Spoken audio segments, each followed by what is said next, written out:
Hi friends, welcome back to our YouTube channel. ಯಾರೆಲ್ಲ ನನ್ನ ಚಾನಲ್ನ ಫಸ್ಟ್ ಟೈಮ್ ನೋಡ್ತಾ ಇದ್ದೀರಾ, ಪ್ಲೀಸ್ ಸಬ್ಸ್ಕ್ರೈಬ್ ಮಾಡ್ಕೊಳ್ಳಿ.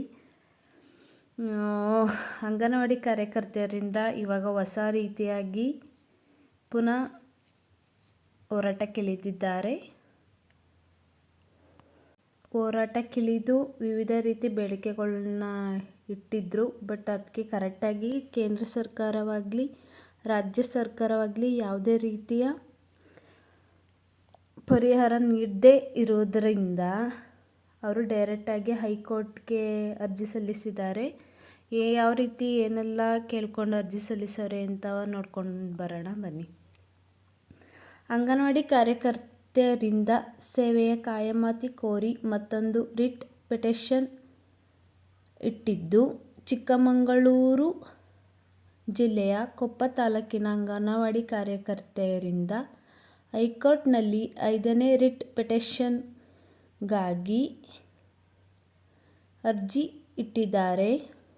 ಅಂಗನವಾಡಿ ಕಾರ್ಯಕರ್ತೆಯರು ರಿಟ್ ಪಿಟಿಷನ್ ಕೋರಿದರೆ ಮತ್ತು ಹೈಕೋರ್ಟ್ ಅರ್ಜಿಯನ್ನು ಸ್ವೀಕರಿಸಿದೆ.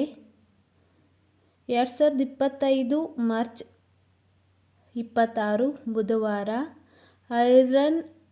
Irene D.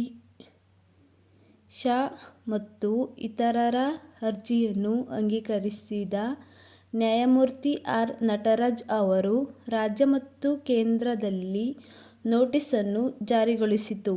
ಇದರಿಂದ 5 ರಿಟ್ ಪಿಟಿಷನ್ ದಾಖಲಾಗಿದೆ. ಸರ್ಕಾರಿ ಸೇವೆಗೆ ಕಾಯಂಗೊಳಿಸಿ ಮತ್ತು ಗ್ರೂಪ್ ಸಿ ಅಥವಾ ಡಿ ನೌಕರರಾಗಿ ಮಾಡಿ ಎಂದು ಬೇಡಿಕೆಯನ್ನು ಇಟ್ಟಿದೆ. ಅಂಗನವಾಡಿ ಕಾರ್ಯಕರ್ತೆಯರ ಪರವಾಗಿ ನ್ಯಾಯಾಧೀಶ ಶಂಕರ್ ಭಟ್ ವಕಾಲತ್ತು ವಹಿಸಿದ್ದಾರೆ.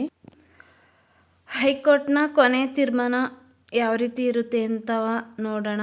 ಮತ್ತು ಯಾವ್ಯಾವ ರೀತಿ ಸವಲತ್ತುಗಳು ಅಥವಾ ಅಂಗನವಾಡಿ ಕಾರ್ಯಕರ್ತೆಯರ ಬೇಡಿಕೆ ಈಡೇರಿಸುತ್ತಾ ಇಲ್ವಾ ನೋಡೋಣ ವಂದನೆಗಳೊಂದಿಗೆ.